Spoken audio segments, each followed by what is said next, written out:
Friends, ఈరోజు మళ్ళీ మీకోసం నేను ఆకుకూర పప్పు చూపించబోతున్నాను. ఈ పప్పు ఏంటంటే పాలకూర ప్లస్ బచ్చలాకు పప్పు అన్నమాట.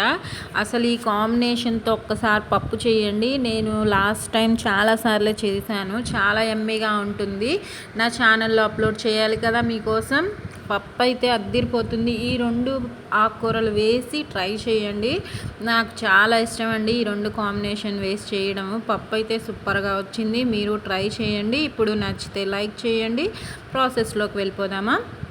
ఇదిగోండి, నేను పాలకూర ఒక కట్ట తీసుకున్నాను. ఇది పాలకూర, ఇదేమో బచ్చలాకు. ఇది కాస్త ముదురుగా ఉంటుంది. ఇదిగోండి, పాలకూర ఇలా ఉంది, బచ్చలాకు అదనమాట. నీట్గా కట్ చేసి పెట్టుకున్నాను.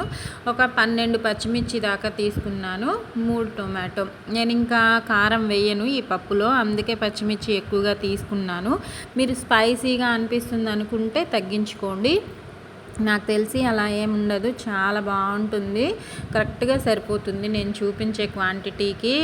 చూపించిన టొమాటోస్, పచ్చిమిర్చి, కందిపప్పు ఒక గ్లాసు ఇంకొద్దిగా వేసాను. ఒక 1 స్పూన్ అంతా వేసేసుకొని దానిలో ఇప్పుడు పచ్చిమిర్చి, టొమాటో కూడా వేసుకొని చక్కగా వాష్ చేసేసుకొని కడిగి పెట్టుకున్న దానిలో ఇప్పుడు టొమాటోని 4 బద్దలుగా చేసి వేసుకుంటున్నాను.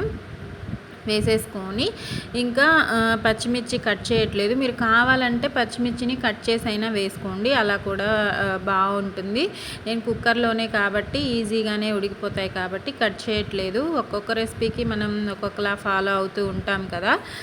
పప్పు ఇలా ట్రై చేయండి ఫ్రెండ్స్, అసలు హెల్తీగా ఉంటుంది. నాకు ఇన్ని రోజులు బచ్చలాకు దొరకలేదు. ఈ రోజైతే దొరికినందుకు నాకు చాలా హ్యాపీగా ఉంది. టేస్టీగా ఉంటుంది. మన హెల్త్కి కూడా చాలా మంచిదండి. కాస్త జిగురుగా అనిపిస్తుంది కానీ టేస్ట్ బాగుంటుంది. ట్రై చేయండి. మనం పాలకూర కూడా వేస్తున్నాం కాబట్టి ఇబ్బంది ఏమి ఉండదు. కరెక్ట్గా సెట్ అయిపోతుంది పప్పు అయితే. ఇదిగోండి, మనం ఎప్పుడు హెల్తీగా ఉండాలి, టేస్టీగా ఉండాలని కోరుకుంటాం కదా. అలాంటి రెసిపీల్లో ఇది కూడా ఒకటండి.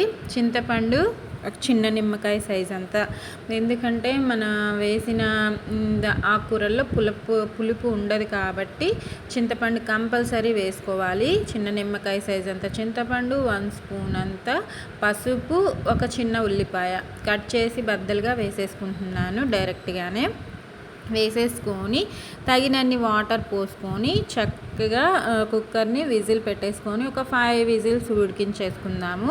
చూపిస్తున్న విధంగా చేయండి. కరెక్ట్. వెల్లుల్లి కూడా ఒక హాఫ్ గర్భం అంతా వేసుకుంటున్నాను. ఇప్పుడు ఈ టైంలోనే వేసేసుకుంటున్నాను. హాఫ్ గర్భం సరిపోతుంది. దాంతోపాటు కొత్తిమీరను కూడా వేసుకుంటున్నాను. ఈ టైంలోనే కొత్తిమీర కూడా వేసేసుకొని మనకి ఈ విజిల్ వచ్చేటప్పుడు స్మెల్ అయితే సూపర్గా వస్తుందండి. మనం ఈ వెల్లుల్లి, కొత్తిమీర కూడా ఈ టైంలో వేస్తున్నాం కాబట్టి అసలు ఆ స్మెల్కే తినేయాలనిపించేంత బాగుంటుంది. చూపించిన విధంగా ఒక్కసారి ట్రై చేయండి ఫ్రెండ్స్, ఎంత బాగుంటుందో మీరే నాకు కామెంట్ చేస్తారు. ఇదిగోండి, ఇంకా మూత పెట్టేసుకొని 5 విజిల్స్, మా కుక్కర్ అయితే 5 విజిల్స్కి ఉడుకుతుంది పప్పు. మీ కుక్కరు ఎన్ని విజిల్స్కి ఉడుకుతుందో చూసుకొని పెట్టుకోండి ఫ్రెండ్స్. 5 విజిల్స్ అయిపోయింది. ఇప్పుడు విజిల్ తీసేసి పప్పు ఎలా ఉడికిందో మీకు టెక్స్చర్ చూపిస్తాను. ఇంకా నెక్స్ట్ ప్రాసెస్ మీ అందరికీ తెలిసిందే, నా వీడియోస్లో ఆల్రెడీ చేస్తూనే ఉంటాను కదా. పప్పు అయితే సూపర్గా రెడీ అయిపోయింది. ఇదిగోండి, పప్పు రెడీ అయిపోయింది. దీనిలో తగినంత ఉప్పు వేసుకొని ఇంకా రుబ్బి తాలింపు వేసేసుకుందాము. మా పిల్లలు కూడా ఆకుకూరలు అంటే ఇష్టపడరు.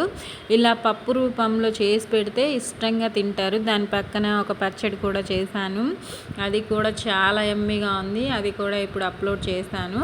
ఇంకా వాటర్ వంపేసుకొని చక్కగా ఆ వాటర్ని పక్కకు తీసుకొని రుబ్బిన తర్వాత మళ్ళీ ఆ వాటర్ని పప్పులో మిక్స్ చేసేసుకుంటాను. ఆ వాటర్ ఉంటే కాస్త రుబ్బడానికి ఇబ్బందిగా ఉంటుంది కాబట్టి పక్కకు తీసాను అనమాట. ఉప్పు వేసేసాం కదా, ఇంకా సరిపోతుంది. ఈ పచ్చిమిర్చి నలిగేంత వరకు, టొమాటో పచ్చిమిర్చి నలిగేంత వరకు రుబ్బేసుకొని చక్కగా ఇంకా తాలింపుకు వెళ్ళిపోదాము. స్టవ్ మీద కళాయి పెట్టేసుకొని తాలింపులో మాత్రము ఇంకా నేను ఉల్లిపాయ కానీ వెల్లుల్లి కానీ వేయట్లేదు. ఎందుకంటే మనం పప్పులో ఆల్రెడీ వేసేసాం కాబట్టి స్టవ్ వెలిగించేసుకొని ఆయిల్ ఒక 3 స్పూన్స్ సరిపోతుంది, ఎక్కువగా అవసరం లేదు. పప్పులకి చార్లకి 1 స్పూన్ అంత ఆవాలు, జీలకర్ర కూడా 1 స్పూన్ అంత. ఫ్లేమ్ హైలోనే పెట్టేశాను ఫ్లేమ్, ఇంకా ఈజీగానే ఫ్రై అయిపోతుంది కదా. ఆవాలు చూడండి చిటపట్లాడుతున్నాయి అప్పుడే. ఇంకా జీలకర్ర కూడా వేసేసుకొని దాంతోపాటు ఎండుమిర్చి ఒక 2, దాంతోపాటు కరివేపాకు 2 రెమ్మలు వేసేసుకొని, కొత్తిమీర కూడా ఇందాకే వేసాం కాబట్టి ఇంకంత అవసరం లేదు. మీరు కావాలంటే వేసుకోండి, అది కూడా బాగానే ఉంటుంది. రుబ్బేటప్పుడు వేసుకుంటే ఆ ఫ్లేవర్ కూడా బాగుంటుంది. నేను చేసిన విధంగా ఇలా ఒకసారి ట్రై చేయండి, నెక్స్ట్ టైం అలా కూడా ట్రై చేయండి, చాలా బాగుంటుంది. వేసేసుకొని ఎండుమిర్చి కరివేపాకు స్టవ్ ఆఫ్ చేసేసుకుందాము. ఇంకా మన తాలింపునైతే పప్పులో మిక్స్ చేసేసుకుంటే టేస్టీ బచ్చలి కూర పాలకూర పప్పు అయితే సూపర్గా రెడీ అయిపోయినట్టే. నచ్చిందా?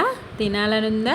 అయితే త్వరగా చేసుకోండి ఫ్రెండ్స్, చేసుకోండి, తినండి, ఆరోగ్యంగా తినండి, సంతోషంగా ఉండండి. చాలా బాగుంది, కలర్ఫుల్గా ఉంటుంది తాలింపు మిక్స్ చేసుకున్న తర్వాత. ఇప్పుడు టెక్స్చర్ దగ్గర నుంచి చూపిస్తాను చూడండి ఎంత బాగుందో, నోరూరుతుంది కదా మీకు కూడా.